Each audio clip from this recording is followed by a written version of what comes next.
Well, hello, and welcome to episode 215 of Drink the Movie. I'm Brian here, as always, with Michaela. And Michaela, a couple weeks back, we got into the swing of things with this year's baseball season. I guess a shout out to your Houston Astros. They're not doing nearly as well as my New York Mets, but it is way too early in the season to put any pins in any sort of hopes that we have out there. But maybe it's time to pin some hopes on building a baseball stadium. You know, if we build it, they will come. If we build it, they will come. Let's build it in the middle of a field that was growing our crops that we sold Bills, in nah. order to pay our mortgage. Let's do that because that sounds not crazy at all. This is like a modern day Noah's Ark, right? I Mm, mean, I hmm didn't realize that until I'm halfway watching the film for the sake of this pod, which is silly because I have watched this movie I don't know how many times, and the everybody who tells Ray Kinsella that he is just nuts for doing this is astounding. There's a lot of naysayers, but he proves them wrong in the end. He does prove him wrong in the end, and we'll be talking about all that. We'll be talking about the naysaying, and we'll be talking about the ins and outs of hearing voices in the cornfield. So let's do this, Michaela. To help with those voices, we need a cocktail. So let's go ahead and take a quick break, and we'll be right back to mix up this week's drink. So Brian, baseball is probably one of my favorite sports to watch in movie form. I don't know about you. Yeah, it's pretty good. Baseball's pretty good. Baseball's pretty good, Yeah, right? it's pretty good. It's pretty good. Yeah, I mean, you have all the classics, right? Kevin Costner was in a lot of them, right? And Bull Durham, Right, for sure. this. You have amazing films like Angels in the Outfield, right? Rookie of the Year, Right, also right. Major League. Come on, baseball But adapts really well to film, I guess, for sure. And this one is probably one of the best, and it's because of that Enchanted Field. that's right. It's very iconic, and actually, it exists. I bet you do know that it exists. I But do. I was like 3 hours away. I worked at a place in Des Moines, Iowa, for like a year of my life. It was amazing. I was there like 4 days a week, and one of the things that I wanted to do was take that short 3 hour drive and go and see the actual field because it's there. They did like a 25 or a 30-year. Um, Anniversary like showing of Field of Dreams in this field that is literally in the middle of some corn. Because that's what they do in Iowa. They have a lot of corn. So I was going to try and find something that was iconic enough. They have a Field of Dreams drink out there that's called the Field of Dreams. I thought that was just too easy. So, but this one caught my eye because it has a brand new liqueur that I've never heard of before that I was super excited about, and that is called the Enchanted Field. This is an actual drink. You can find it at like Difford's, but I found it from Seattle Magazine. And there are like five other backyard baseball cocktails that also look like they're reminiscent of different movies.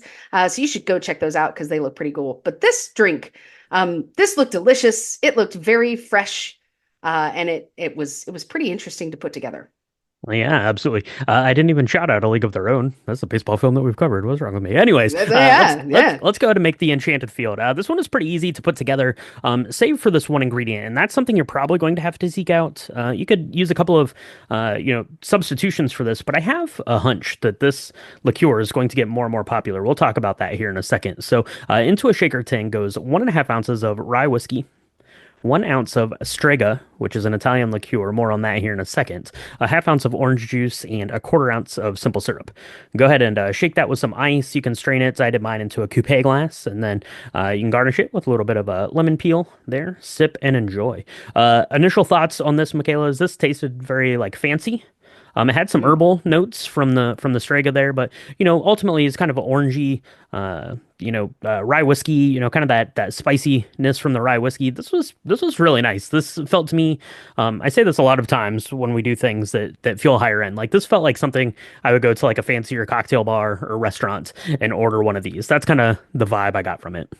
Yeah, no, I agree. And I was really excited about Strega. Funny story. I went to our local Southern Spirits, which is the best place in the Carolinas to get your liquor. Go there now. It's amazing. But I was there looking for Strega, right? And I walked in, I went right to the liquor like area, and there was a woman standing right next to me, and she was also looking for Strega. Who would have thought that? Joanne, if you're listening, girlfriend, I hope you enjoyed it. She was like, "Is it can you compare it to Galliano, which is another yellow liqueur that was like in the bottle, like right next to it?" And I had no idea because we've had Galliano before, but I did not know how it was going to compare to Strega. So she went ahead and bought it for her Harvey Wallbanger, which is really cool. Joanne, I hope it was great. But I thought that that was so funny because what are the odds of having two people needing Strega in like the exact same moment in the exact same space? It was very kismic and serendipitous. But this drink, look, the Strega was more herbal than sweet. I was really, it was almost like a very shocking yellow, like it was like yellow chartreuse set on fire. Like it was just really, I don't know, it was very different. I really, really liked it. I thought that the sweetness from the simple syrup really balanced out the acidity of the orange juice, depending on if you're going to use fresh orange juice. I did, and I recommend that because you're going to want that bite. And then depending on the rye whiskey that you picked, I use Sazerac. Because that's what I had. And so it was like spicy, and you're right, like very high end and only like four ingredients. I thought that this was great. Yeah, I also used a Sazerac rye whiskey in mine as well, so we were thinking right alike there, Michaela. So yeah, the Strega is really good, and I mentioned that I think it's going to grow in popularity because a lot of people compare it in taste and construct to yellow chartreuse, and the chartreuse family of liqueurs are getting harder and harder to come by here as more and more people get exposed to those liqueurs and want them, and there's not any more out there. So I think Strega is going to start to be more recognizable in things. You mentioned, kind of being, set on fire or something like that. The Strega, that Mm, it's not like I didn't notice it like fiery, in like a spicy sense, but I also really found it to be very like warming. To the senses upon tasting it, like it's mm, definitely kind of this herbal thing, but then very warming like as I drank it, and I think that that's probably why, or that's probably because the Strega is getting its color from the addition of saffron. That's one of mm. the herbs that is going into herbs and spices that is going into the Strega there. And saffron to me, is kind of that warming, kind of characteristic in a lot of, cuisine, from like the Middle East and like Southeast Asia kind of thing. So, yeah, I thought that this was really, really good. And now I have enough Strega to make, I don't know, a bunch of these. So that that's going to be good. So, yeah, for sure. Go ahead and mix one of these up, or, maybe just have a dog and a beer. Why not? What's wrong with that? So let's go ahead and do this, Michaela. Let's go ahead and take a quick break, and we'll be right back to chat about this week's film, Field of Dreams. This field, this game, it's a part of our past, Ray. It reminds us of all that once was good. Hey, is this heaven? No. It's Iowa. Kevin Costner, Amy Madigan, James Earl Jones, Ray Liotta, Burt Lancaster. Sometimes, when you believe the impossible, the incredible comes true. Field of Dreams. Spoiler warning for Field of Dreams. If you've not yet seen this film, we're going to talk about all of it, including the end, which could definitely be considered a spoiler. So do yourself a favor. Stop what you're doing. Go watch Field of Dreams because it's arguably one of the best sports movies of all time, especially about baseball. You should go make yourself an Enchanted Field because it's delicious and super easy to make. And then you should come back and we should chat about all things Field of Dreams. Absolutely. And you've had plenty of time to see it. And even if you haven't seen it, you still probably know the gist of this film because it's been parodied, it's been homaged, it's been talked about at length. Anyone who knows anything about baseball for sure knows something about Field of Dreams. So this was released in 1989. It was directed by Phil Alden Robinson, and it stars Kevin Costner as the voice-hearing farmer, Ray Kinsella. Amy Madigan plays his extremely understanding wife, Annie. James Earl Jones plays the disenchanted author Terrence Mann, and Ray Liotta plays the wrongfully disgraced shoeless Joe Jackson, who emerges from the cornfield to play ball in some prime Iowa farmland.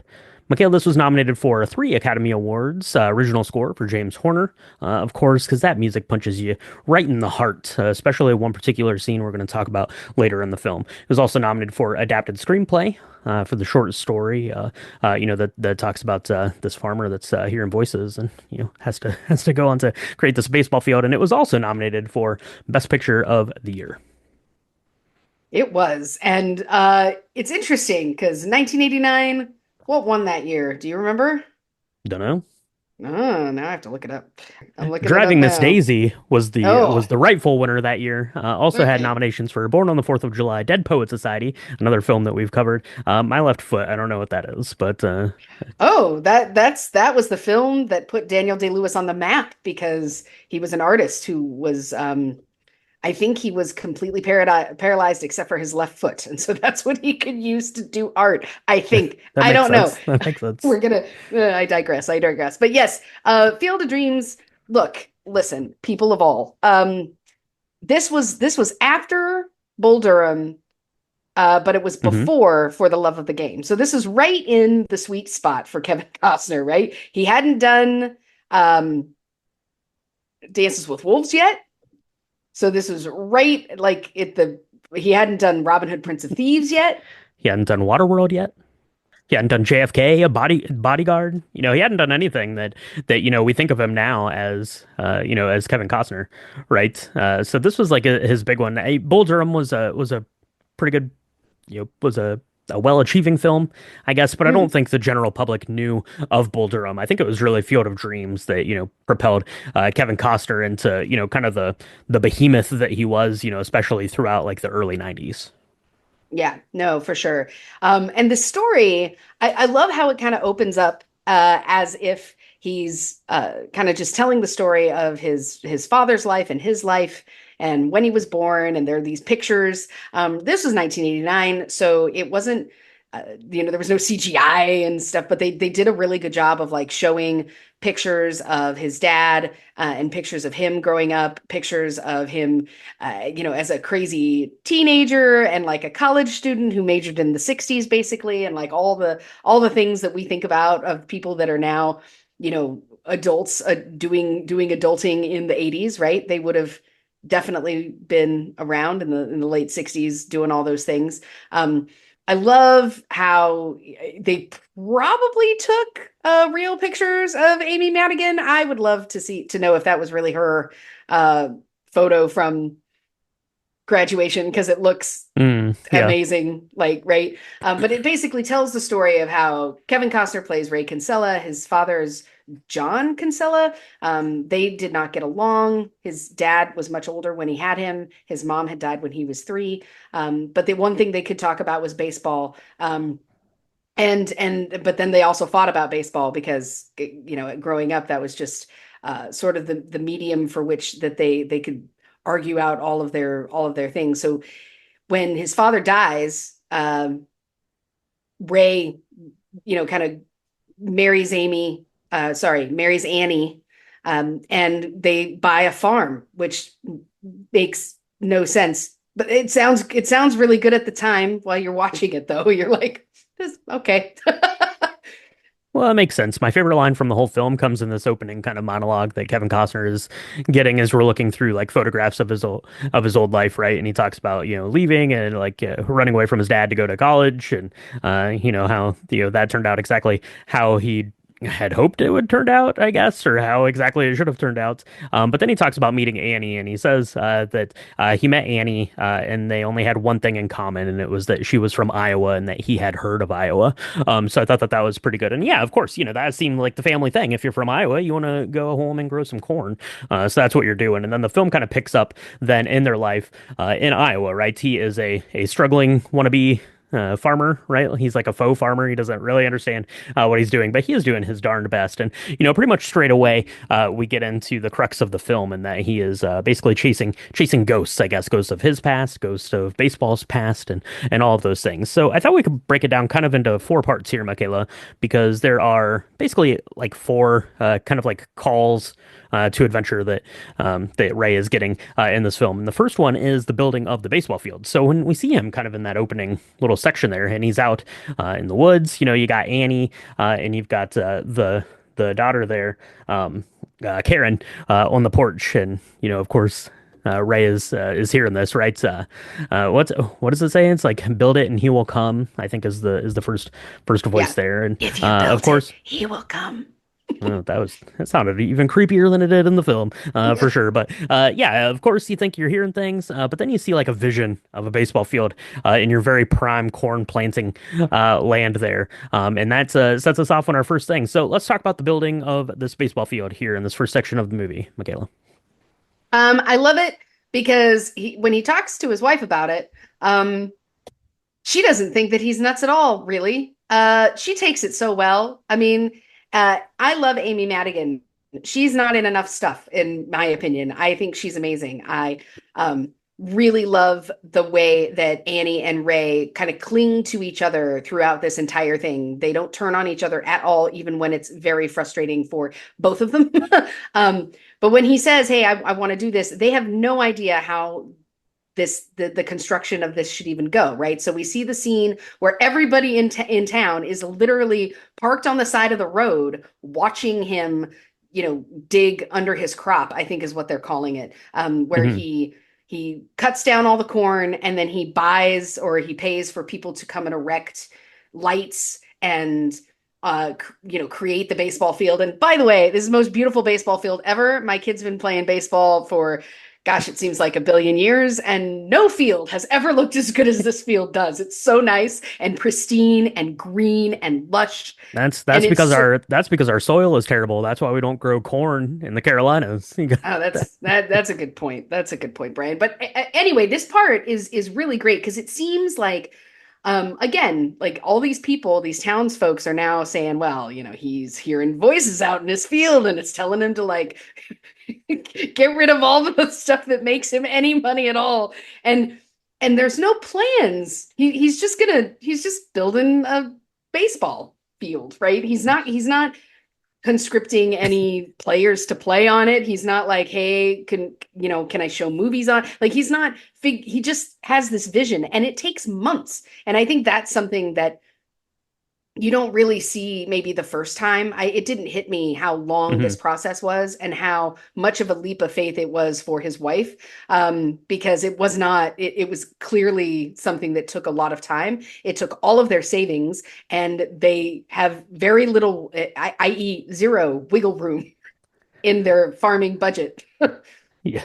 Yeah, in the best of times in your farm budget, you don't have any wiggle room. So yeah, this is for sure is bad. I love it. I love it so much because like he sees like the vision of the baseball field, and it's like one of those old like overhead projectors that we used to use in our childhood. I don't think any kids know about overhead projectors now, but it has like the overlay of the baseball field on top of it. That was pretty cool. And the absolute best part of the whole film. And the best part of this section for sure is Lil Karen there, played by Gabby Hoffman, is there, and Ray's telling her about baseball, and she's pretty sassy and pretty smart, and I like that. She's the best. She's the best. But yeah, the baseball field comes together pretty good, right? As it does. I love that he's like putting up lights.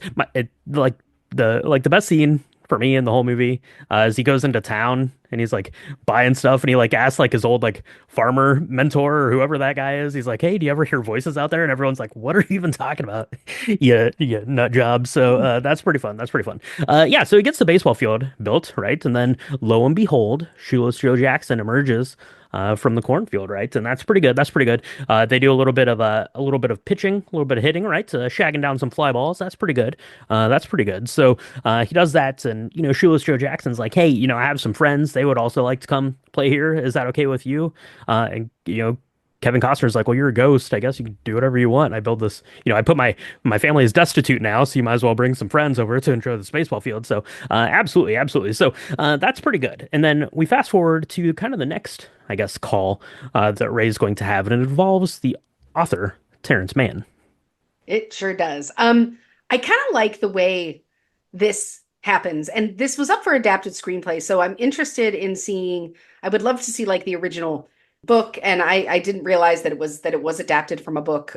So I need to go do that research because I'd love to see how this kind of web was weaved or what I would love to see how this web was woven over the course of a story, because it's very Kismet-esque, right? Where they are Ray and Annie are at like a parent like a PTA meeting where someone wants to ban books, and they abjectly It felt are very much like against a this. 2025 Right, PTA right. meeting, Yeah, except they it's all voted to Terrence. keep the books, so it was different that way, I guess. It But was different that way. Well, it's funny because Annie makes this great case about how, like, just because you didn't understand the time, or you don't, it makes you uncomfortable, doesn't mean that it's bad. I love it so much. Annie's a firecracker. And then, the woman who is like, these books are bad. They don't have enough Jesus in them, right? She then goes to insult Ray's mental state. And Annie's just like, we're going to step outside. It's so great. I love it.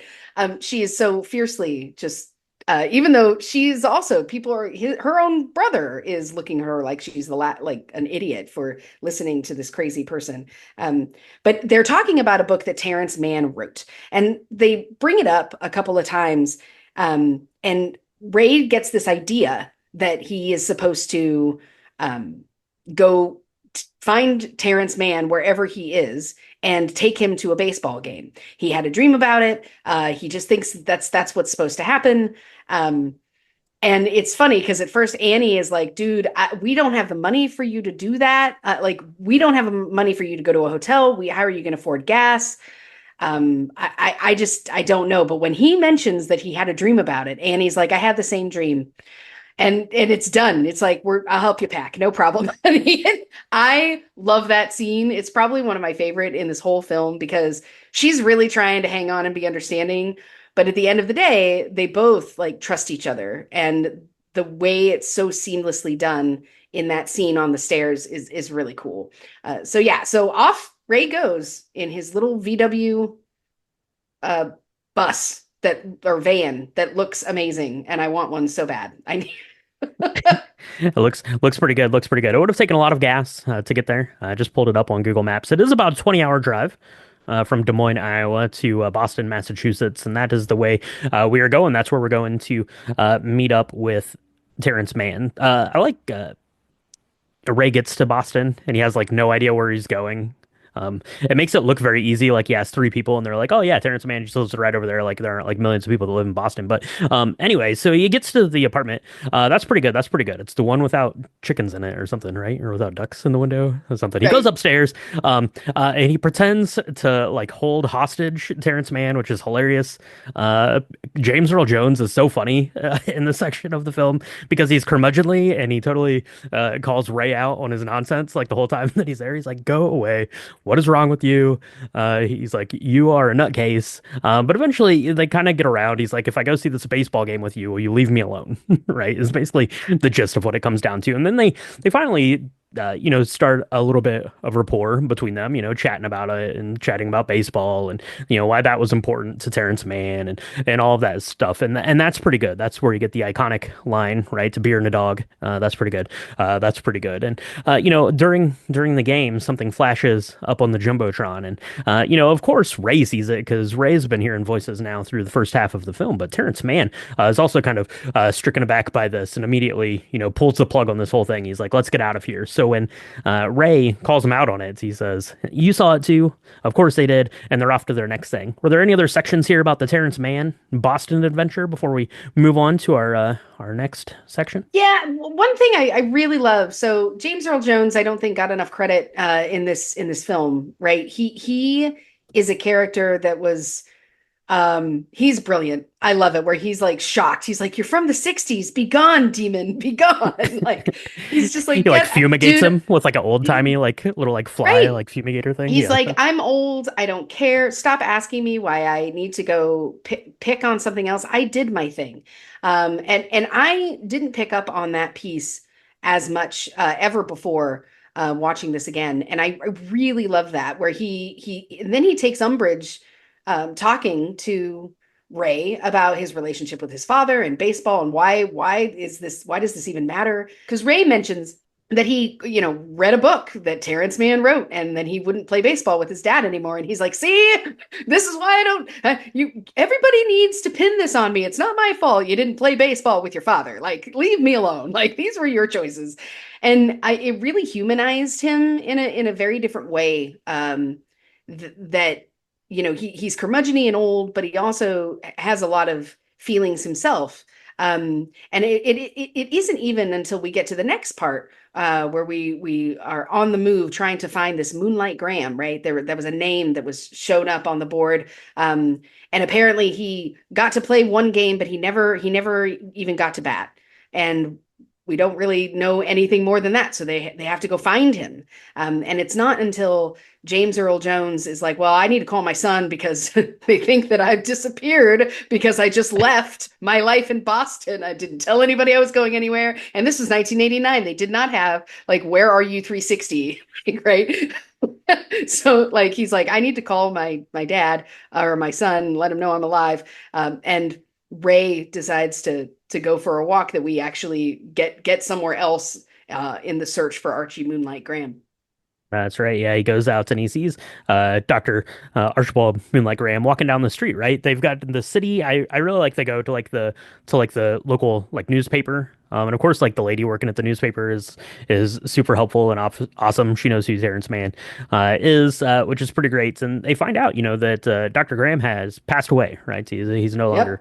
no longer alive. So, what are they going to do? So when Ray goes outside, of course, he sees, I guess, I don't know, like the ghost or the visage of him, and they go through a little walk through town, right? And he talks about how he made it to the big leagues. He got to play in one game, but he never got to bat. Like that was his big like tragedy. That was his regret. He really just wanted to like face down a major league pitcher. Like that would have been pretty good. And that's exciting. But he talks about being a doctor and how that was important and stuff too, right? And even then, Terrence Mann goes on to talk about that kind of after the fact, right? Because Ray's kind of dejected now. Like he thought he was supposed to bring this guy back to it, and you know, uh, Archibald Graham is like, he's like, no, I'm here. I'm married. This is where my life is. I'm just going to stay. So he's feeling a little dejected, and uh, you know, Terrence Mann says, "Oh, that's great, right? Like, even though he wasn't a baseball player, like look at all of the lives that he impacted by being a doctor, like in this small town, right? So still a good deal. So when they're driving back home to Iowa, who do they see on the side of the road? It's a youngster there. He's hitching. He's a baseball player. And his nickname is Moonlight. And he's going to go with them back to Iowa, which gets back to kind of the last section, I guess, of the I guess calls to Ray, right? To build it and they will come. So everyone kind of turns up. The family is there squabbling over who's going to own the farm because Ray can't be trusted with finances. That much is clear for sure. Well, no, and side note, when the baseball field is a success, let someone else be like in charge of the money. Don't put Ray in charge of the money. Right. But anyways, they get there, and yeah, all of the players here are now, including Moonlight Graham, who gets to go out and finally get his at bat. Yeah, he gets his at bat. I love this scene because again, he before they get back, Annie gets a call from Ray, and Annie is like, "Hey, my brother, who is a total jerk, well-meaning perhaps, but just a jerk. He has bought the mortgage to this house. I mean, I don't know how many payments you have to be late on or not give them before someone calls up the mortgage. I He don't know how didn't that want his works. sister to be homeless. He didn't He want was his looking sister at to be he was looking homeless. out for her, really. Yeah, I mean, he yeah. is a jerk because we romanticize what Ray is doing, but I mean, Yeah, honestly, he was trying to do right, I think, kind of by the yeah. family. I mean, No, he's still a jerk, but he was, but he was like, I don't even like you. I'm doing this because I like my sister, and he's saying that thing in front of like the kid. That's not cool. But I feel like everything kind of happens within like 3 minutes of them arriving, which is great. So there's a bunch of players out on the field. And they're all ghosts. They're all people who now know that they're dead. And they make jokes about when they were playing, back. He's like, I haven't smoked and I haven't had a cigarette in 17 years because I died, and they're all playing, and Archie gets his at bat. It's really great. He like winks at the guy. It's something he always wanted to do. He's like, I don't like that he winked at me. Um, and they're all watching, and in comes, the brother who can't see them at all. And that's when you start to really realize that this is really a testament of faith more than some sort of supernatural ghost thing, I think, Hmm. because he can't see it at all, and they're watching it. His whole family is watching it, and everybody thinks that they are now all like joined in some crazy delusion. Um, Some and sort of gas it's leak at the Kinsella right, farmhouse. right, right. But it's not until Karen, who is amazing, as you have pointed out, right? She kind of gets in the middle of an argument. She's telling, her uncle to stop or whatever, and she's at the top of this um, bleachers, and she falls off, right? He accidentally pushes her away, and she falls off, and he's not dead. I'm amazed, because the first thing I probably would have done is taken the brother out. But Archie sees this, who's young Archie, and one of the things that we notice is that there's kind of this boundary around the field, that once you get on, you can't really get off. Now, he was able to get from the road where they hitchhiked into the field, but as soon as he leaves the field, he becomes old Dr. Archie Graham, and he's able to help save Karen from choking, because apparently she was just choking on a hot dog. And so all is well, but it's really tough. It's a very sad moment, because Ray thought that he was going to get to play um, a lot more than just this one time. But Archie says, one of my favorite lines is, he said, I played enough.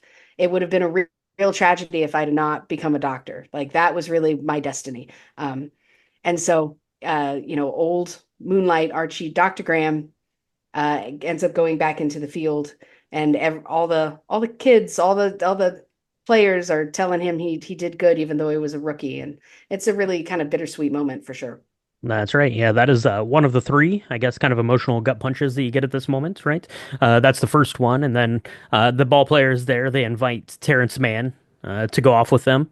And I guess that's kind of interpretive as to what you think that is. Do you think that Terrence Mann has passed on into another realm? Do we think that Terrence Mann didn't even exist in the first place? What's up with him? Is he going on to the netherworld? I don't know for sure. But Ray says, tell me all about it, when you get there. And of course, Ray wants to go, right? He wants to see what's out there, but that's not his place. And then the third one is, of course, Ray's father is there, playing catcher, and then they go on to have a catch, which is what Ray had always wanted. So yeah, I tell people, if you're having a bad time with them, let them know, so that way you don't have to, you know, bankrupt your entire family to build a baseball field, so you can work things out with your dad. But yeah, so they have their catch. So a lot of people think that that is the most emotional part, and I could certainly see that. That's probably going to come into a lot of your own kind of like your personal perspective on this. But for me, I think the Archie Graham is the more emotional one there, when he gives up that dream, I guess, to go on and do what he was truly destined to do, was to not be a baseball player, but to take care of people. That one is that for me. But that's and then all is well that ends well, right? If you build it, they will come, Michaela. If you build it, they will come. And I think once once this happens, right, and Doc Graham kind of materializes, then the brother can like see all the people. He's like, where do all these people come from? And I love it. Annie, in true like family fashion, she's like, "Oh, honey, let's just go inside. I'll get you a cup of coffee." Like, she's not even mad. Because that's what you do with family, I guess. I'd still be real angry, but Terrence Mann tells them all. He says that the whole idea is that if you build this, people will come here, they will pay. You can keep the farm. It'll be a nostalgic moment. It'll help everybody, connect with their love of baseball and all of that. But also, if you build it, his dad will be there, and his dad had been there playing the whole time, and he didn't know it was his dad until he took the catcher's hat off, and he realized that really this whole thing was so that he could reconnect with his dad, who he had, really become estranged with. And so it definitely catches, your heartstrings there, because at the very end, he meets his dad. His dad, you don't know if they're going to actually really reconcile, but he gets to introduce him to his wife and his daughter. And that's kind of beautiful. And then of course he calls him out by his, "Dad, you want to have a catch?" And that's pretty cool. But I tend to agree. I think for me, I mean, I'm, I cry every time I watch this. No surprise there. But for me, the Moonlight Graham story is much more interesting to me, Hmm. because you're right. It's the dreams that you give up, and almost happily give up, right? Because he could have been good, and that's what they said as he's going back into the field and kind of disappearing into whatever wherever they go in the field. Is that you were good, kid, you were really good, and that's great. But there's more. There was more destined for him, or something different destined for him, and it was just as good. So I love that. Hmm. Yeah. Yeah, and for sure. And Dr. Graham, I think gets the most like character development, like maybe of any Mm, of the characters, right? Because they go through town and they're, reading through, newspaper things and like interviewing like townspeople about him. So you're getting like all these different perspectives on him. And, it talks about, how he was a doctor, how he treated this whole town, like how much he loved his wife and like little like things that happened, kind of in between that. So yeah, for sure. That one for me is the big emotional punch there. And then of course, yeah, if you build it, they will come. It kind of pans up there in the evening, and you just see a long, long, very long line of cars. Everyone that lives in the state of Iowa, I think, was in line to get to this baseball mm. field. Apparently, it was a bunch of locals from where they actually filmed this, where the actual Field of Dreams is.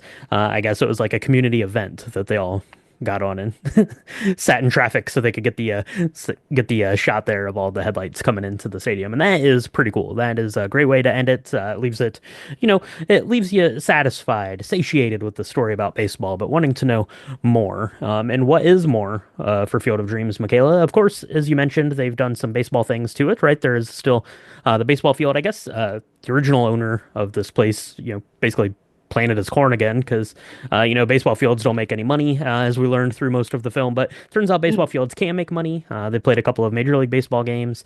They're I guess trying to convert it now to kind of like a complex, I guess, kind of thing where they could play more, baseball games, softball games, stuff like that. So that is pretty exciting. And Field of Dreams is very popular, obviously, in baseball circles. I actually went to the 15th anniversary Field of Dreams festival thing. It wasn't really like a festival, but it was like a night to celebrate Field of Dreams' 15th anniversary in 2004. A friend of the podcast, Rachel, a shout out to Rachel. This is one of her favorite movies. She had worked at the Baseball Hall of Fame and, invited me to go with her. So we did that. I'm trying to remember the details. I'm a little fuzzy on it. I think they screened the film or showed like a highlight kind of thing of the film, and then James Earl Jones came out and did like a little talk and Q&A kind of thing. So not only did I get to go do that, see all the baseball stuff, I also got to see James Earl Jones. So that was pretty awesome there indeed. So Michaela, do you remember watching this like as a kid? Did you watch it later? I know you're not huge into sports. You're more into baseball now. Your kiddo's a baseball fan, but where does Field of Dreams come into your baseball story? So I never watched Bull Durham, right? Like until I was way an adult, because I didn't watch For the Love of the Game. This was the baseball movie that Kevin Costner was in, as far as I was concerned. I saw this probably in the mid to late 90s. Um, it's something that my dad and I would like to watch. My dad, if you're listening, Daddy, don't laugh. But like 15 minutes before the end of the film, he always finds a reason to get up and go do something, because the end is just really hard, I think.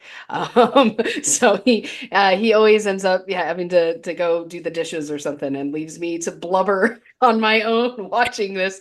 But it's funny because this film, I've probably watched every spring without realizing it.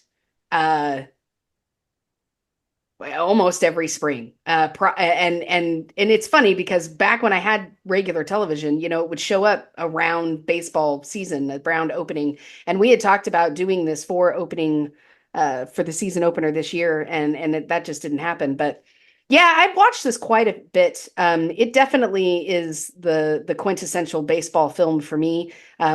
Like most really great sports movies, it's not even about the sport; it's about the things that happen around the sport.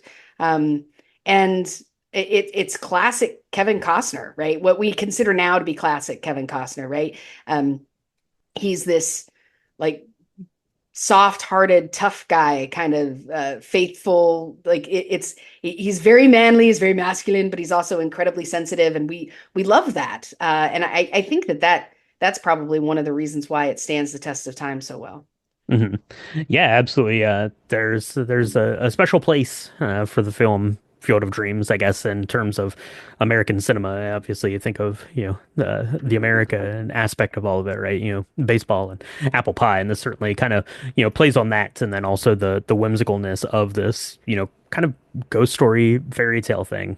With the string of, reconnecting with your father and stuff, very kind of ideal things that we like to see in our cinema, for sure. So that is Field of Dreams. So let us know at home what you think about Field of Dreams. Let us know if you've ever ventured to Iowa to go see the field itself. I think Rachel, as I mentioned before, I think she might have actually been there when they played the Reds played there. Potentially, I don't know. I'll have to ask her Ooh. about that once this episode comes out. So yeah, let us know if you've ever made it to Iowa. Let us know who your favorite baseball team is. Let us know if the Mets are going to win the World Series. Probably not, but I can hope.